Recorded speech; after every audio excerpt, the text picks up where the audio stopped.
On s'en va dans un mur encore plus que maintenant.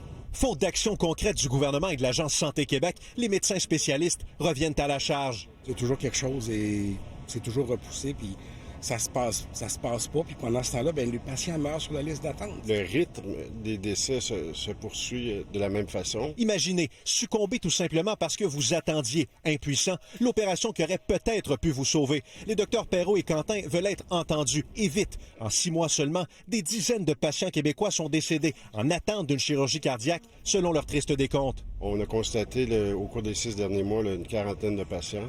On en avait déjà plus de 80 lors de la période précédente, l'année précédente. Car ce n'est pas la première fois qu'ils dénoncent la situation depuis 2019. Les deux se battent pour leurs collègues perfusionnistes, essentiels au travail des chirurgiens cardiaques. Ils doivent être mieux traités et mieux rémunérés, disent-ils. On a les chirurgiens, on a parfois les infirmières, la plupart du temps ça va.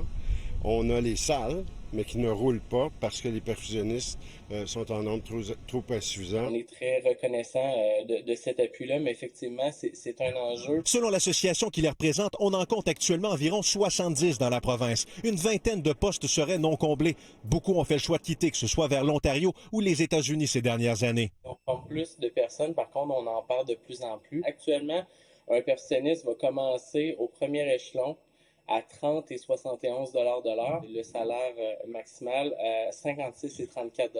Quand on compare avec nos collègues à Ottawa, là, au CHEO, commence avec un salaire d'entrée à 64 et 14 pour aller vers 80 $ de l'heure. Au 3 mai dernier, 1198 patients attendaient une chirurgie cardiaque au Québec. Pas moins de 65 % étaient considérés hors délai. Le ministère de la Santé se dit préoccupé et souhaite obtenir toutes les données. Il affirme toutefois que la non-disponibilité d'un perfusionniste est le motif invoqué dans moins de 1 % des annulations de chirurgie. Depuis mars, ajoute-t-on, 3 rencontres formelles ont eu lieu avec les syndicats pour discuter des conditions de travail des perfusionnistes dans le réseau. Présentement, c'est Santé Québec qui doit négocier, donc on ne fera pas de commentaires. Là. Il y a des discussions qui sont en cours. Mort sur les listes d'attente, qu'est-ce que vous avez à dire là-dessus? Le ministre est resté discret mercredi. Par écrit, son cabinet dit vouloir consulter les données et se dit préoccupé. Il tient à souligner que des négociations sont en cours avec la Fédération des médecins spécialistes. Nous, on est là comme représentants de nos patients. Andy Saint-André, TVA Nouvelles, Montréal.